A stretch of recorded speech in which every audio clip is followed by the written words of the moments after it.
We are moving right along with some more Airbrush digital practice on a tablet.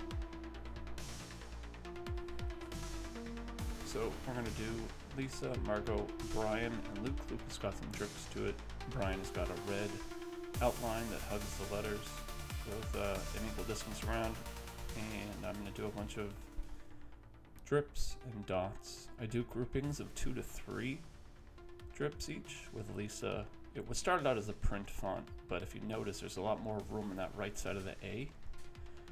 It's like awkward. The Lisa isn't centered, so I fix it and I change it to scratch, and I add the scratch thickness on the right side so it takes up more of the design. Dark blue on the outside, pink and yellow on the inside. Most designs we do, if not all of them, have the dark color on the outside. Brian, red, blue, and green. This is 3-color design. The Lisa outline is yellow, so it will cut right through. If you're doing this live with an airbrush, you have to make sure we do this design super quick so that yellow, pink can literally cut through with air pressure and cut right through the other colors. White highlights make it pop, some stars. That's pretty classic. The Margot design has this scratchy, dark design behind it, and then done quickly and correctly, you can use a lighter color, a neon color, and cut right through that dark background paint. So that's what we did here. Again, drips and dots, groupings of 2 to 3. Less is more. Luke is another 3-color design, purple on the outside, the darker color, and then orange, yellow, and pink on the inside. And that looks pretty good. These are 4 classic designs that just look really, really, really good. And although it definitely does take practice, for sure. This is the go-to designs that we do. It can be on a t-shirt, a pennant, foam finger. It can be on absolutely anything. This is a crowd pleaser. So if you only study 4 designs, these 4 designs are pretty classic. The next portion is the airbrush t-shirt design, and for anybody who wants to see how these came out, I did actually airbrush these designs.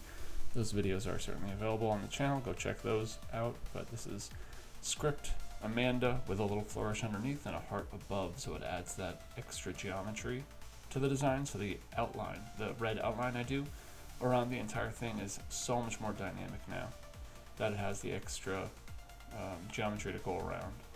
So the red 3 lines fades into pink. Brienne is the super simple swirl circle with the faded circle on the outside, the darker color on the outside. Fades into blue, pink on the inside. Brienne has a few drips in the letters, got the heart, dots, drips, stars, and I do this so quick, generally without thinking too much. Center of the shirt, small enough. Alex is going to be the scratch font with the scratch design behind it. The dark blue doesn't match exactly to the light blue, the original one, but it looks good enough. Dots 2 to 3, groupings of 2 to 3, less is more. You don't need anything more than that.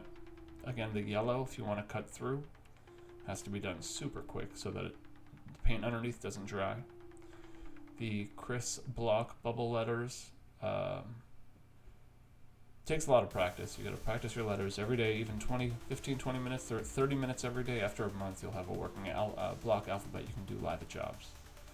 The darker color on the outside with the purple and pink, and then I get away with a tiny little bit of a dark color inside the letters on the bottom portion. And that came out super good. Again, go check out the actual airbrush t-shirts for those 4 designs live on my channel. Hopefully that works. If you like this type of content, like and subscribe.